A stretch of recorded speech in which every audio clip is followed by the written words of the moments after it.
Terus itu mereka sebagian itu memang poligami. Kenapa sih dia membidik Subang untuk kawin siri? Apakah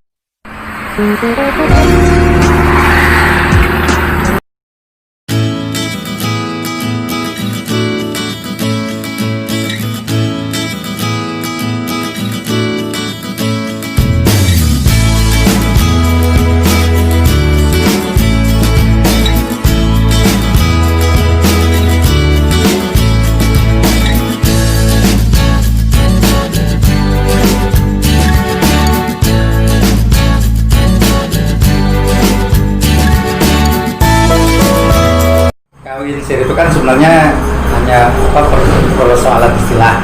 Antara kawin siri itu diasumsikan biasanya perkawinan yang tidak dicatatkan di kantor urusan agama. Sebelum 2014 atau 2015 ke sana kisaran itu memang cukup banyak, cukup marak. Tapi ketika terbitnya PP 19 2015 maupun PP 48 itu relatif memang menurun. Kalau dipresentasikan paling tersisa kisaran 20-25% lah dari total angka perkawinan yang ada di wilayah Kabupaten Subang khususnya. Pak, ini apa sih yang mendasar mereka pengen kawin siri ini apa sih sebenarnya? Sebenarnya yang melandasi atau mendasari mereka melakukan pernikahan siri itu sebenarnya faktornya satu, yaitu karena tidak memenuhi persyaratan untuk melakukan pernikahan secara resmi itu saja. Misalkan, contohnya bagi mereka yang tidak memiliki identitas ataupun surat-surat, baik itu misalkan KTP, KK, dan identitas lainnya, maupun yang dari statusnya yang tidak jelas.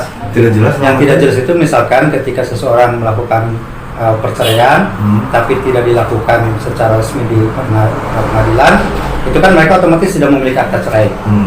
Nah, sehingga ketika mau melakukan pernikahan ataupun mau mencatatkan pernikahan, mereka terkendala karena tidak memiliki bukti perceraian dan pernikahan yang dulu.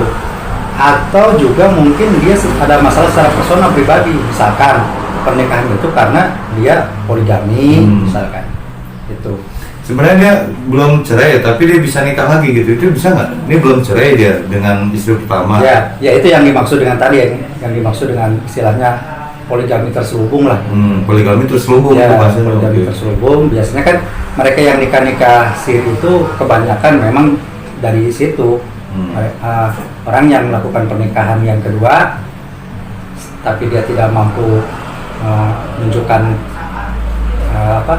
surat-surat ataupun izin resmi untuk pernikahan yang kedua, itu biasanya mereka menempuh jalur itu.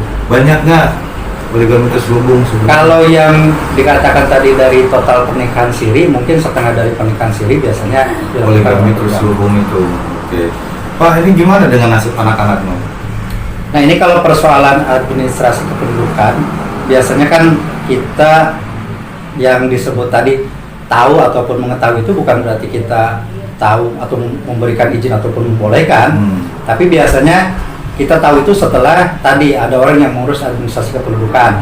Misalkan yang bersangkutan datang ke dinas kependudukan atau catatan sipil, mengurus akte lahir dan lain sebagainya.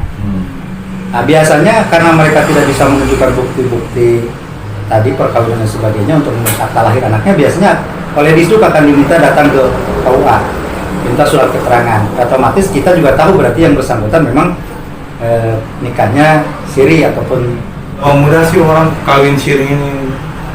Ya sebenarnya kawin siri dengan kawin resmi itu kan perbedaannya cuma satu, masalah pencatatan.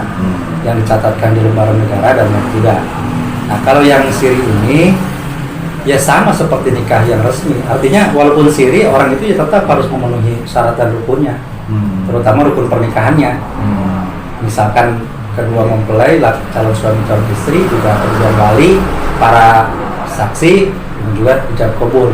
Selama terpenuhi nikah siri itu secara agama sah. Kalau zaman dulu banyak nggak ya orang yang kawin siri dari Jakarta, dari Bandung, udah kita kawin siri aja nih. Kalau dulu itu kan memang yang terkenal, yang seperti itu biasanya basisnya ada di wilayah Pantura. Karena Pantura itu dulu satu-satunya jalur transnasional dari Jawa menuju Jakarta ataupun sebaliknya. Nah, itu kalau di Subang itu terkenal biasanya di luar.